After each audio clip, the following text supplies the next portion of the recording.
আমার বিবেচনা ডাকসুটা কোনো রাজনৈতিক দলকে সার্ভ করার জন্য ডাকসু আসে নাই। এই যারা ছাত্রদল, শিবির, যে সংগঠন দিয়ে বলুন না কেন, তাদেরকে সার্ভ করার জন্য ডাকসু আসে না। ডাকসু আসছে শিক্ষার্থীদের অধিকার, ঢাকা বিশ্ববিদ্যালয়ের শিক্ষার্থীরা ভোট দেবে, যাকে পছন্দ করে তাকে ভোট দেবে। তো এই জিনিস আগে ধারণ করা দরকার।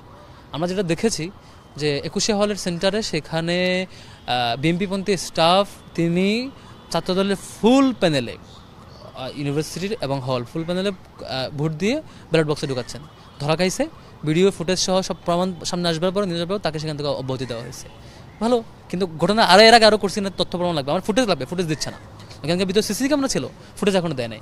তারপর এই বড় ঘটনা চাপা দেওয়ার জন্য করলো কি, টিএসসির ব্যাপারে অভিযোগ দিল। টিএসসির নাকি ওইখানে আমার কারখানার নাম নাকি ছিল, এরকম একটা অভিযোগ ছাত্রদের দিল। আমরা আমাদের দিলে ফুটেজ দেন, এখন ফুটেজ দিচ্ছে না।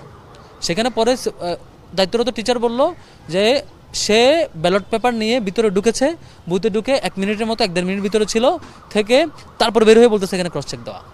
তো এখানে ভোট দেওয়া যদি থাকে তাহলে তিনি সাথে সাথে ক্রস চেক দেওয়ার জন্য এটা নিয়ে এটা সত্য কিনা বাকি ব্যালটগুলো উল্টে দেখলেন, কোথাও দাগ নাই, আগের ভোটাররাও কেউ অভিযোগ দেয় নাই। তাহলে তিনি 1 মিনিট ঢুকে এখানে কী করলেন? এই পুরার যে আসা যাওয়ার জায়গা, ফুটেজটা বের করা। আমি বলেছি হয় শিক্ষক জড়িত, নয় ছাত্রী জড়িত, শিক্ষার্থী জড়িত, অথবা কর্মকর্তা জড়িত। যিনি জড়িত তাকে বহিষ্কার করেন, প্রমাণটা দেন, ফুটেজ জানেন, ফুটেজ আনতেছে না। ওখানকার স্টাফরা নিজেরা ফুটেজটা লোকানোর চেষ্টা করতেছে। এটা খুবই অ্যালার্মিং ব্যাপার, খুবই অ্যালার্মিং ব্যাপার। তো এর আগে ইউল্যাব সেন্টার সকাল 8টা থেকে 10:30 পর্যন্ত কোনোভাবেই কোনো মিডিয়া ঢুকতে দেয় নাই। কোনো অন্য দলের পোলিং এজেন্টকে কয়েকজনকে বের করে দেওয়া হয়েছে। তারপরে কোনো অবজারভার ঢুকতে দেওয়া হয় না। কী করছে তখন? আমি যাওয়ার পর অভিযোগ দেওয়ার পরে আমাকে আধা ঘন্টা দাঁড় করে রেখেছে, তারপরে ঢুকতে দিয়েছে। তারপর দেখেন এরপরে ঘটনা যে নিয়ম প্রার্থীরা ভিতরে ঢুকতে পারবে না, যে সেন্ট্রাল প্রার্থীরা নিজের হল ছাড়া অন্য কোনো ভিতরে ঢুকতে পারবে না। আবিদ ভাই সকাল 7:30 থেকে শুরু করছে ঢুকছে ক্লাবে, তারপর ঢুকতে প্রত্যেকটা বুথে ঢুকতে এইভাবে ঢুকতে মানে দুপুরের মধ্যে মোটামুটি একটা সেন্টার উনি 5-7 বার করে কমপক্ষে ঢুকেছে। এটা ওনার মানে এই আচরণবিধি লঙ্ঘনের অভিযোগ যখন বারবার আসছে, পরে নির্বাচন কমিশন বলতেছে বাবা তোমরা ঢুকতে পারবা এখন। তাহলে একটা পর্যন্ত আমাদেরকে নিষেধ করছেন কেন? ঢুকতে দেন নাই কেন? এভাবে করে প্রত্যেকটা জায়গায় প্রশাসন সরাসরি ছাত্রদলকে এভাবে সার্ভ করছে এবং কারচুপিতে সহযোগিতা করছে।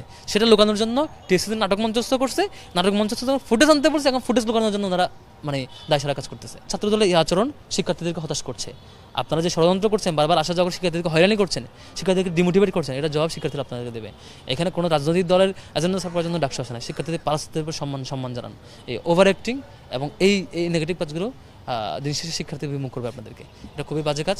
এটা মানে অন্তত ডাকসু মতো একটা সেন্টিমেন্টাল ইস্যু, সবার আগ্রহ সেখানে এই দলীয় এজেন্ডা সার্ভ করতে আসেন না। এই বাজে প্র্যাকটিস না ফেরানোর অনুরোধ থাকবে তাদের প্রতি।